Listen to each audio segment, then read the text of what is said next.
CMA inter group 1 का business law and ethics में ethics का एक चैप्टर है, बिजनेस लॉ का एक चैप्टर है, उसमें इंडस्ट्रियल लॉ उसका एक चैप्टर है जिसका नाम है एम्प्लॉय प्रोविडेंट फंड। इसको आज हम लोग कवर करने वाले हैं। ये क्या है एम्प्लॉय प्रोविडेंट फंड 1952? ये है क्या? एक तरह का सोशल वेलफेयर लॉ है जिसको हिंदी में बोलते हैं सामाजिक कल्याण कानून।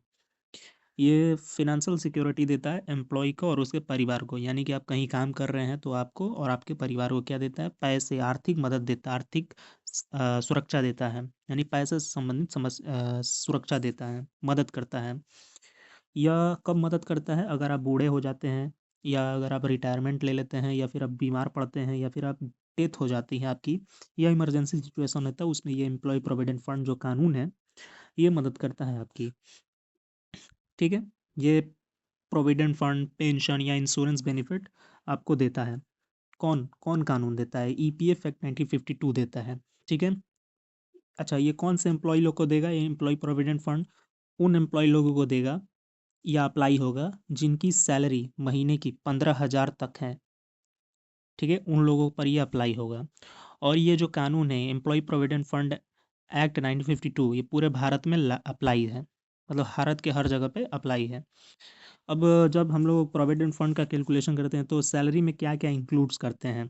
तो basic wages, dearness allowance, retain allowance, retaining allowance और cash value of good food concession, यानी कि इन सभी को हम लोग अलाउ मतलब इंक्लूड करते हैं। ठीक है। अब ये इस स्कीम के अंदर कौन कौन से एक्ट हैं? तो पहला है EPF, employ provident fund scheme 1952। उसके बाद है एम्प्लॉयज़ पेंशन स्कीम 1995। तीसरा है employees deposit link insurance scheme 1976। ठीक है। अब हम लोग बात करते हैं ये एप्लीकेबिलिटी ऑफ द एक्ट, यानी ये एक्ट कौन कौन सी जगहों पे ये एप्लीकेबल होगा। तो ये कौन सी जगहों पे, यानी कि फैक्ट्री, कारखाने, कंपनी, कौन सी जगहों पे? तो पहला बोला है कि ये उन फैक्ट्रियों पर लागू होगा या अप्लाई होगा जो फैक्ट्री है स्केड्यूल वन में है, और उन फैक्ट्रियों में 20 या उससे ज़्यादा एम्प्लॉय लोग काम कर रहे हैं, तब उन पे अप्लाई होगा।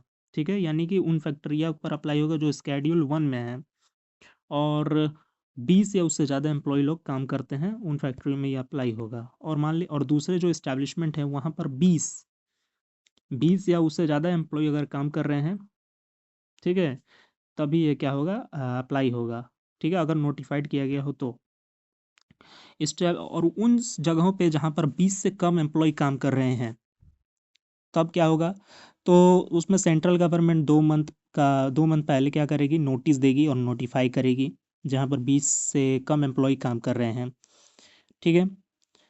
अगर ये जो कानून है एक बार अगर अप्लाई हो गया किसी फैक्ट्री के ऊपर तो हमेशा के लिए अप्लाई रहेगा, चाहे जो जो क्राइटेरिया बनाएगी कि 20 एम्प्लॉई रहेंगे तभी अप्लाई होगा। तो सपोज़ कीजिए बाद में एम्प्लॉय कम हो गया तो क्या ये लॉ भी हट जाएगा? बिल्कुल नहीं। एक बार अगर ये कानून किसी फैक्ट्री पे लग गया तो हमेशा के लिए क्या रहेगा? कंटिन्यू रहेगा। ठीक है।